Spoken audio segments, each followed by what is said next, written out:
Hi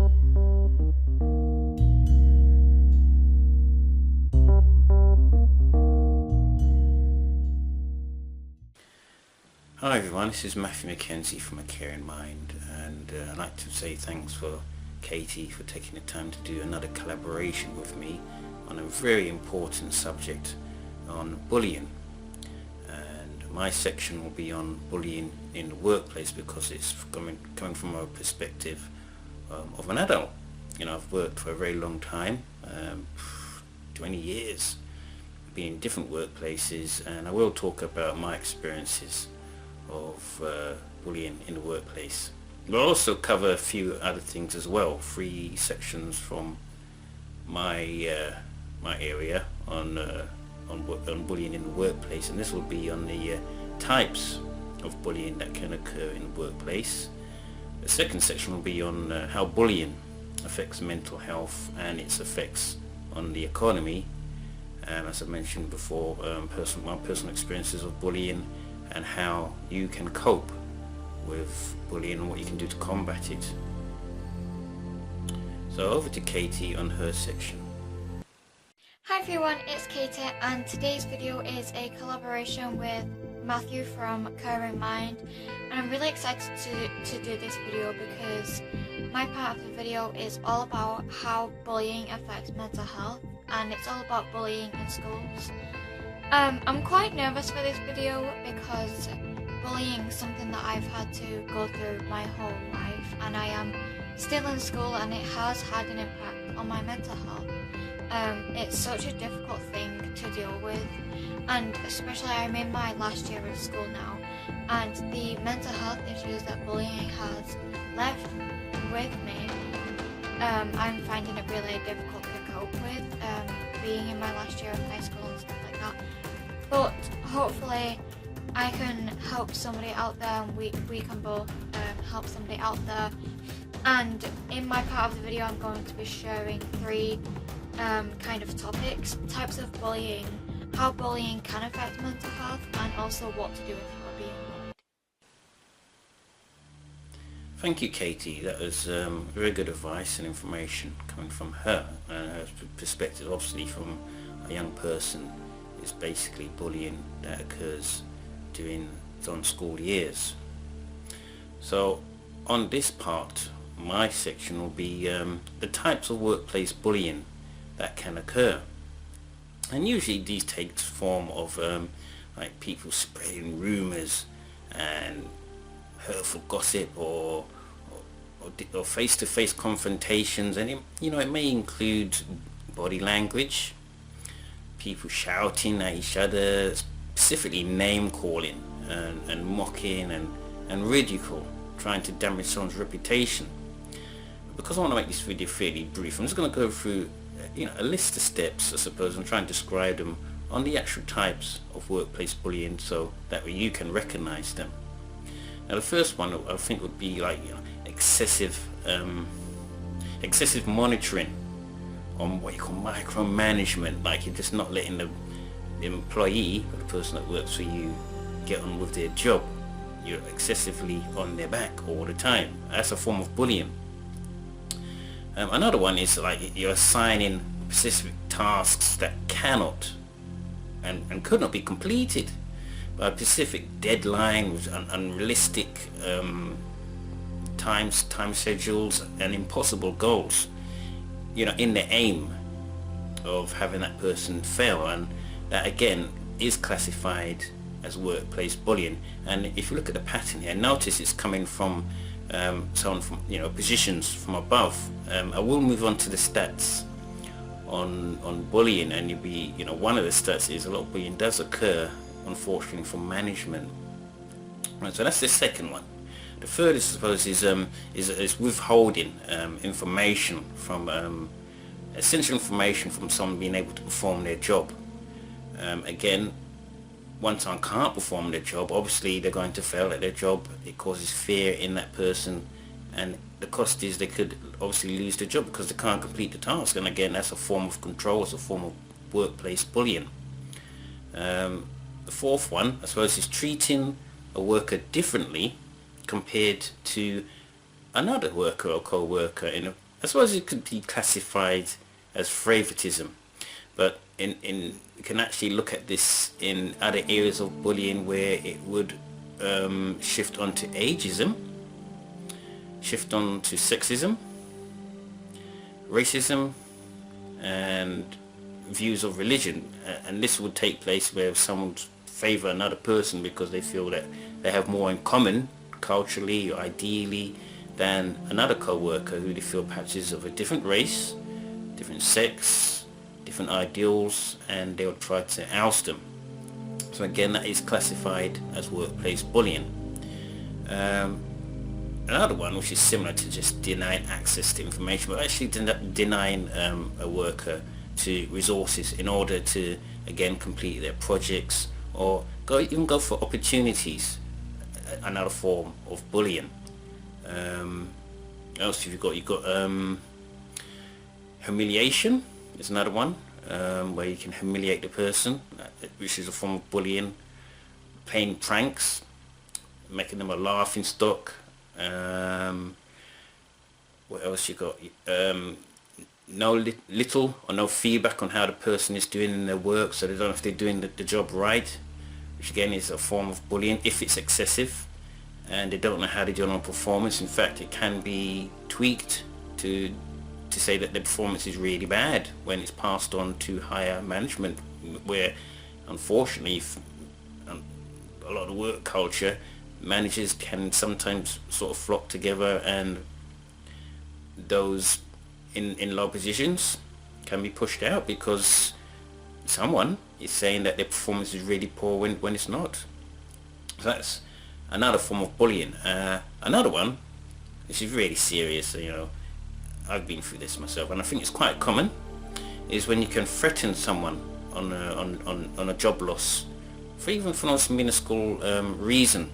It's quite common, and usually it can take place as a manager not having much control, not having to deal with a situation. So they will threaten to say, if you don't do this by such and such a date, it's not even a warning, they say you could lose your job. And that's another form of bullying. Another one, I'll give you a few more. Interference or sabotage. So someone could actually sabotage your work or basically your project in order for you to perhaps fail. And it might not, people might think it's bullying, it actually is. So if someone's actually shut down resources of your project or move resources and your project fails, that is classified as workplace bullying. Also, one of the most common one, which can be easily done, is criticism, and making it very known, documenting criticism, especially if it's unfair. Unwarranted blaming the person for something they completely haven't really done, and not actually inviting people to very important meetings, essential meetings, which is again another form of bullying, especially if that meeting is related to what they're trying to do at work. You also got threatening statements where people will actually accuse the person of something they've not done, and but it'll be quick. Harsh treatment, calling the person out when there's not specifically any reason to.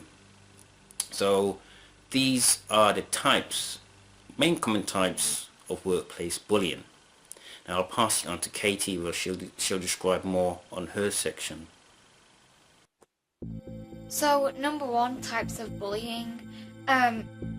Bullying can take the form of so many different things. If that makes any sense. Like I have not planned this video much, so my sentences aren't coming out right. So the main or the most common, I would say, type of bullying is cyberbullying. And like in this generation we have so much access, and we have so much access to the internet, and technology is becoming more advanced, and like I suppose for some people it's a good thing for companies, but for other people it just makes us a more easier target for bullying. And like saying, block the messages or anything, it doesn't necessarily make a difference, because like once you see that message, you see that message, and it can sometimes stick with you, and this is what I'm going to be talking about further into the video. But yeah, cyberbullying is one of the most cowardice things, because not only are you hurting somebody, but you know full well that you are hurting somebody, but it makes it worse because it's over a screen and it's not face to face. And the second type of bullying that I've made note of is homophobia and racism, and things like that. And unfortunately in the sense of being victims of bullying, we are all different people. Some of us come from different ethnicity backgrounds. Some of us are gay, some of us are transgender, some of us are bisexual, and that is who we are. Like the world would be so effing boring if we were all just one person and we were all the same person. And unfortunately, especially in our generation, being different or being unique from other people around you makes you an easier target of bullying. And that is something that I really wish that I could change, but honestly, I think that young people or any type of people don't really understand what it's like to be different, but it's important to remember that we are all different in our own way. And the last forms of bullying is physical and verbal abuse. The clue is kind of in the title. Physical abuse is doing something physically towards somebody to hurt them. And I think that they are both as bad as one another. We all heard that rhyme that goes, sticks and stones may break my bones, but words won't hurt me. And to be quite frank, I think that is a load of crap. Because when you get verbally abused, the emotional scars don't really heal, but if you get physically beaten up, it heals. And I'm not saying that one is worse than the other, because all form of bullying hurts the same. Hurts physically and it hurts emotionally, especially when you are constantly thinking and constantly reminded of how horrible people are treating you, and especially if you get bullied on a daily basis. Or it's one thing if it's one time that you get called a name or that you get pushed over in the playground or whatever it is, but when you get it every single day, it's a whole different story. Now I'm going to hand you over to Matthew from A Caring Mind to see what he has to say. Well, thank you, Katie. Okay, so on to my section, which will be like how bullying affects mental health, its cost to the economy, and its cost to the person itself. Now, as far as I know, I've looked around and picked up information. I don't know if it's exact, but as far as I know, I think nearly around about a third of people, and I'm talking about the UK, have been bullied at work. We're talking about, if we're looking at about 100% or something, we're talking about maybe 35%. A high proportion are women, which is really unfortunate. And it doesn't take a lot to sort of guess that a lot of women are passed over for promotion and they're bullied due to pregnancy or people feeling that they're weaker sex. Now, I'm not saying this to say I agree with this and that because I'm a man this is a situation for me. This is a big problem. It really is. And God knows what the situation is for racism. It's there in the form of bullying. I've not come across the stats as yet. We also got a high amount of ageism. I think it's probably 40 to 60s upwards of people of older age are pushed out of the workplace because co-workers or their peers or their employers feel that they're too old. And I did mention before my other section, a lot of bullying unfortunately is carried out by managers, and it's a poor state in the UK that you can have weak leadership if the stats are supporting this. The cost to the economy is very shocking. I checked over a site, I think it's City AM, and the staggering cost is 18 billion is lost due to bullying. The reason of this is when bullying is occurring in the workplace, it leads to reduced productivity. People will take time off work because they cannot cope with the stress and how bullying is affecting them. They're not going to turn up to work, and even if they did, then they're not going to be that efficient because they're always worried when this bullying is going to hit them, and they're remembering how bullying has affected them in the past, and it's going to affect the profitability of that workplace. You also got, again, as I said, sick time. People are just not, why would they want to turn up? People leave their jobs, especially people who are very skilled. You think bullying may occur to those who might not be that good in a job. Well, it can occur to those who are very good at their job, but the reason they were bullied because unfortunately people see them as competition, people become jealous, and there's other reasons as well. You also got decreased morale, and people in the workplace not feeling any loyalty to the managers. They think, well, hang on, if the manager's not doing anything about this situation, we're not going to really listen to them. The costs don't just occur on those leaving, but the cost to even employ again other people to do the work. So again, you're going to have to apply for costs for training. And even if that wasn't the case, those who do experience bullying will certainly may wish to look for making a claim. Again, a very costly situation, and it's a very serious situation for any company out there, any organization out there. They really need to take this seriously. And if you think that's all, remember this is a mental health channel. Yeah, it's not just the cost to the economy. Think of it as this way: you've got victims who suffer from bullying, even at a younger age, are twice more than likely to suffer mental health problems. And when I say mental health problems, you've got a situation of anxiety, panic attacks, PTSD. You'd think, when I mentioned post-stress traumatic disorder, you think, well, hang on, that's stuff what people accumulate from going into a war zone. And yet this is fairly common for occurring in the workplace. It's a very serious situation.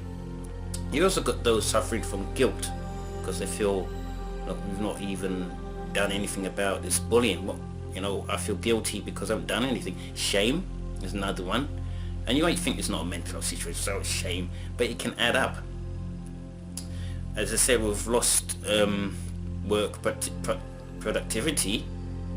Those suffering bullying are not going to sleep at night. They're going to suffer from sleeplessness because they're worried about coming back into work. So they're not going to sleep when they come into work. They're extremely tired. They don't want to do their work.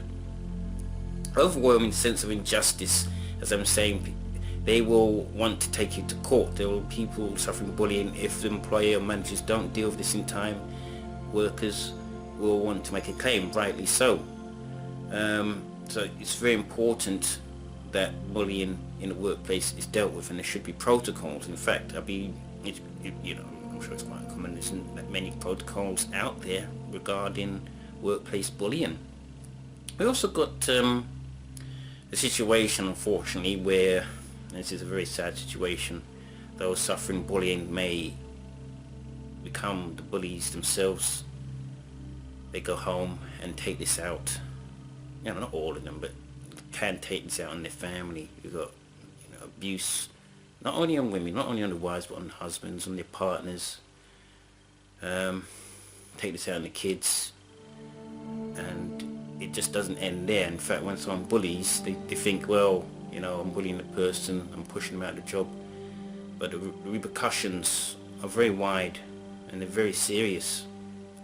And you think that's it? It can also affect the victims physically. High blood pressure, skin rashes, as I said, sleeplessness. And what's worse is that some will contemplate suicide and will actually go ahead and take their lives because of the mental health problems. And this could just occur due to bullying. So it's a very serious situation. I'm sorry if this, on my section, it seems rather dark and depressing. But in order to get the message across, I'm going to have to be very serious, because it's not something that should occur in the workplace. As I've mentioned, it does have very big repercussions, and it's fairly common. So I'm going to pass you back to Katie for her views regarding bullying for young people. My second part of the video is how bullying can affect mental health. And like I said at the start, bullying is something that I've endured all of my life. And you know, I find it hard to believe that bullying was or is the main cause of my mental health issues, but I definitely think that it makes it 10 times worse. Not even 10 times, like a million times worse actually. And even if you get bullied once, if you get called a bad name or whatever, it can still have an impact on how you view yourself and your emotional well-being. And one way that it can affect you is having low self-esteem. And this is because self-esteem is mainly how we see ourselves and what we think about ourselves. And if somebody is putting us down even once or many times, we can sometimes start to believe that about ourselves. So for example, if somebody calls you ugly, and it's a negative opinion towards you, so you might start to believe that you are ugly, and that can lead you to thinking all kinds of worse things about yourself. And bullying can seriously have an impact on how you see yourself and what you think about yourself. And another way that bullying can have an effect on mental health is having a lack of confidence. And this can be any type of confidence there is out there, such as confidence within yourself, because you might not have the confidence to fight back, or you might not have confidence in social situations because you've been silent so many times that you just get so used to being quiet. And it also gives you a lack of confidence within, as in we often as bullying victims are afraid to tell somebody. And the last one is actual mental illnesses such as depression and anxiety disorders, which can potentially lead to self-harm and suicide. And anxiety disorders, a type of anxiety disorder is school anxiety.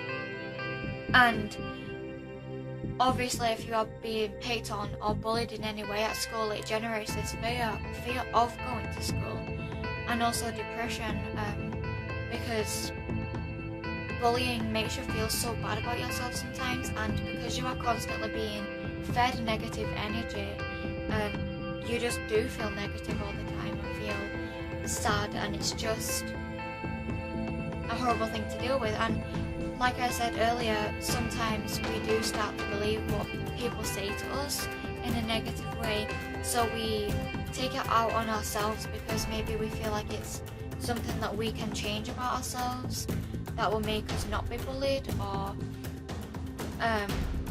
we do start to believe it, so we just take it out on ourselves. Now let's see what Matthew has to say again. Thank you, Katie. So this is my last section. I'm going to talk about briefly, because I know this video is fairly long, how on earth can you deal with what I've mentioned before, because as you can see, the results of bullying is very serious. It can come in many forms, as I've explained in my previous sections. So sometimes you feel like this is just, someone plays a prank and I play it once and twice and 3 times, they're just having a laugh, but it's actually a form of bullying, and it might not be easy to pick out compared to someone coming up to you and starting an argument over something really silly. So before I even actually go into that, about how you can actually deal with forms of bullying, as I did mention that bullying actually strays into territories where it actually can become not just bullying, but bullying because of someone's age, which is ageism. Hence, managers or co-workers feel the reason why they can pick on this person is because of something that they cannot help. We're all going to get old one day. So someone at workplace think, oh, this person's old and fragile, they can't do their job anymore. Well, that's unfair, isn't it? It's bullying. This person's slow to do their work. Obviously, if someone sets on a task which they cannot possibly do in time, and they know they cannot do in time because perhaps of their age, and I could say a good example, something maybe physical, it's a form of bullying. So it's ageism. You also got sexism. Very, very common. Unfortunately, you get people, men, who can, and this is actually women as well. You can't just say that men are to blame for everything. That's not fair. It's wrong. But it's common with men that men can see women as the weaker sex and use that as an example to bully them. There's also disability problems in a form of bullying, physical, where people will say, oh, this person is too frail or too disabled to do that particular work, and may not give them that opportunity to prove themselves, or may push them out of that role because, again, they're picking up on something unfair. And it's not just business opportunities. They may think it's just a laugh to pick on someone who is physically impaired, who maybe is blind, cannot move so well, things like that. And it happens. It's really common. Also got gender, a form of gender bullying, and that is to say, look, this person who might be transgender, and they may say, look, this person's a man, isn't a woman, and they say really nasty things, and they'll just try and ridicule them. Again, it's a form of bullying. You also got, as I said, one of the most common one, racism. I've been through it, and when I was a lot younger, I was ashamed to say, oh, I don't want to be seen as a victim. But the older you get, the more you sort of see things as they are, and you feel like I'd rather be someone who's gone through being the victim rather than the bully, because I would feel absolutely ashamed to have treated anyone due to their gender, age or sex in that situation. It's a very shameful thing to do. So you've got racism. Next is bullying someone due to their religion. And there's so many religions in the world, and it's hard enough, I suppose, for those of faith to see eye to eye, but it has no place in the workplace regarding someone's faith or belief, and you're bullying them because of that. And sexual orientation, where you're ridiculing a person because of their sexual orientation, hence they may be gay, bisexual, heterosexual, and you're calling them out because of it. So those are the types. There's many, many more, obviously, but those are a few of the main types that I can mention. So, okay, if you're being bullied, how do you deal with it? What steps you can take? Well, when I was being bullied, I usually try and note down dates, times. It helps as evidence. Now, to be honest, you might not feel you may need this unless you feel like this is going to be a problem. It helps in evidence to have dates and names. Hopefully you might not need it, because what you would perhaps do is perhaps you could talk to the person and say, look, I don't really see the reason why you're doing this. That could quickly resolve the situation, just talking to the person. If it doesn't, start writing things down, getting views from others. Co-workers can actually support you, and then start thinking, look, it's time to report this to the line manager or to a supervisor or superior. And if there's a protocol, which there should be at the workplace, in having to deal with this with bullying, the manager would usually talk to the person who's doing this, may reprimand them or give them a warning, or perhaps have both parties to hear their views on why this is occurring. And it hopefully wouldn't reach that far. It needs to be pretty serious for it to reach that far. If that doesn't work, it helps to belong to a union, and because they're external to the workplace, not going to really take sides, because unfortunately, I did mention in part of my section, sometimes a large amount of bullying is coming from managers. And remember, bullies seem to think that they can do this because it's a form of power, it's a form of control, but it's not leadership. And don't make any mistake that it is. It's a form of that. Because of their position, they can get away with it.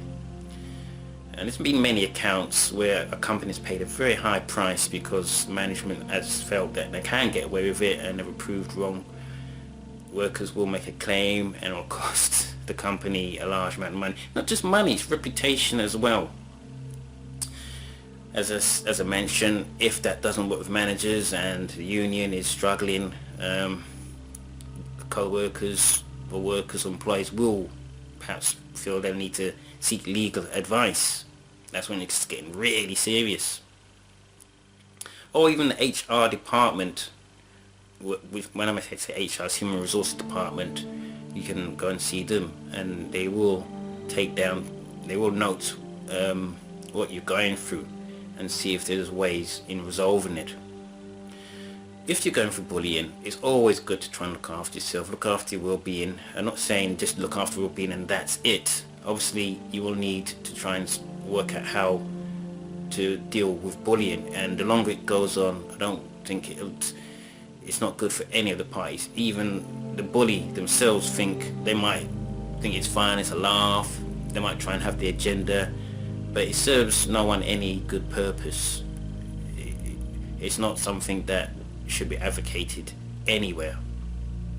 So I'm going to provide a link, I think it's from ACAS, and basically they're the advisory conciliation, I think, and arbitration service. And that way, if you want to read up more about what bullying is and how to deal with it, the link is on my YouTube section. Please click on it, especially if you're a manager or an employer or employee. It can do you a world of good. No one should stand for bullying, and no one should do any bullying. My personal experience with bullying is that it's made me a stronger person. Okay, there's times when I just ignored it and just soldiered on. And bullying for me started at a really young age. I went through a horrific time at school, and when I was young, I'd say I was ashamed to say I'd been bullied. But I'm fairly old now. Looking back on it, I feel very, very proud that I did not turn out to be a bully myself, because I do feel I've sussed out what the agenda was.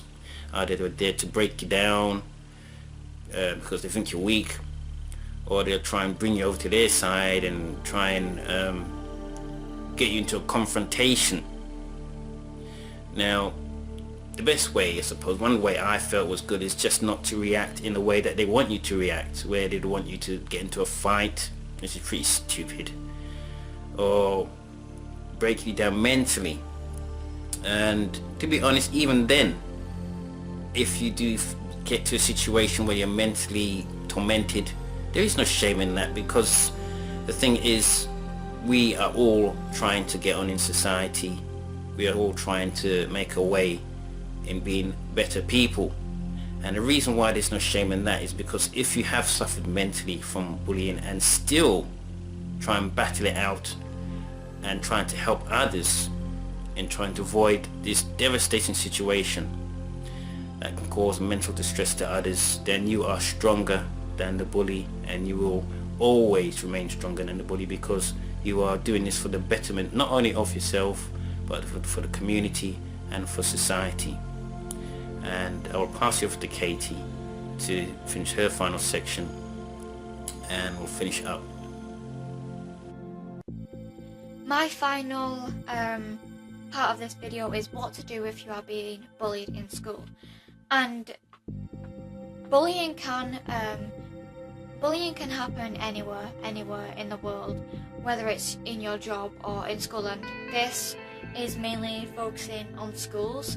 So, you know, we always hear, if you are being bullied, tell the teacher, but sometimes that is not effective. So my number one tip is stand up for yourself.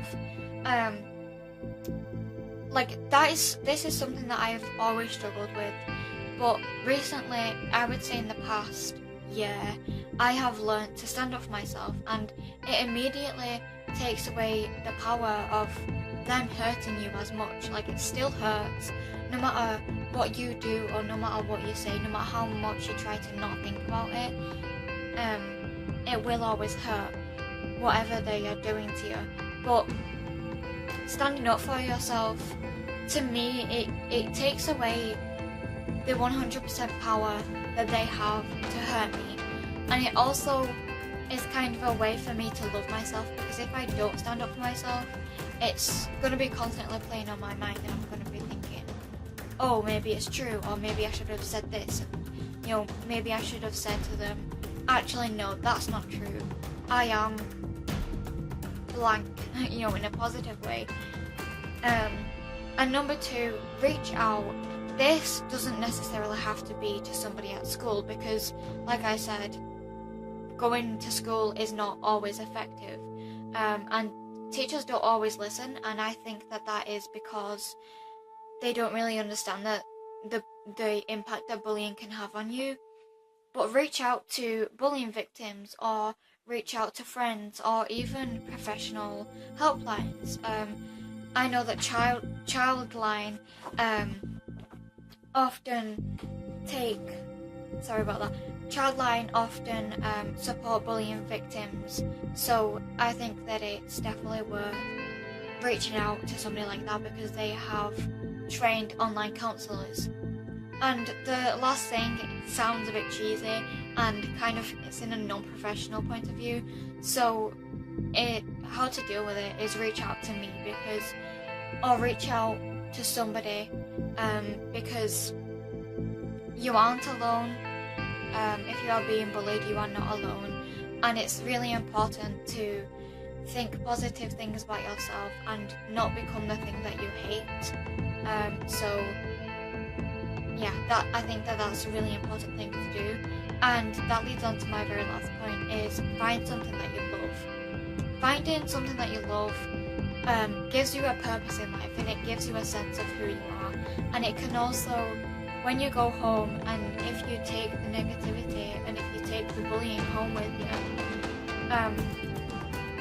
it just plays on your mind and makes you feel so bad about yourself. So if you have something that you love, it might be drawing, it might be art, or reading books, or doing YouTube, it can be absolutely anything that you want it to be. It gives you a purpose in life.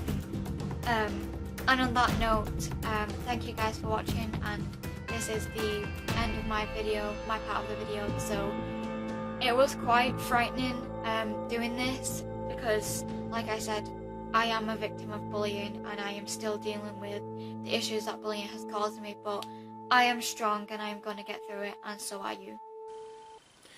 I'd like to say, you know, a heartfelt thanks for Katie. I know this was difficult for her, because she has gone through bullying in school, and it's so very brave for her to want to do this, because I know it's common for a lot of school children, young people out there, to suffer from bullying. And bullies might think they're getting away with it and having a laugh, oh, it's fun, but when they get older, I think they begin to see the situation is very shameful. It's very wrong, and I can see that Katie's been so brave in wanting to help others and alert others to how bullying can affect people and what they can do to combat it. And coming from someone who's a lot older, I'm very proud of Katie, and I hope she continues to raise awareness, and I will continue to raise awareness on mental health and on carers and things that we both want to speak about, because we feel like we want to change society for good. Can you imagine if the bullies have their way, what they can do to society, what they can do to the community, what they could do to schools, what they could do to the workplace. It'd be utter chaos, and we don't want that. But anyway, thank you for watching the video. I hope you've learned from this, and hope maybe you can take something away. Hope to see you again soon. Bye. Thank you for watching. Bye.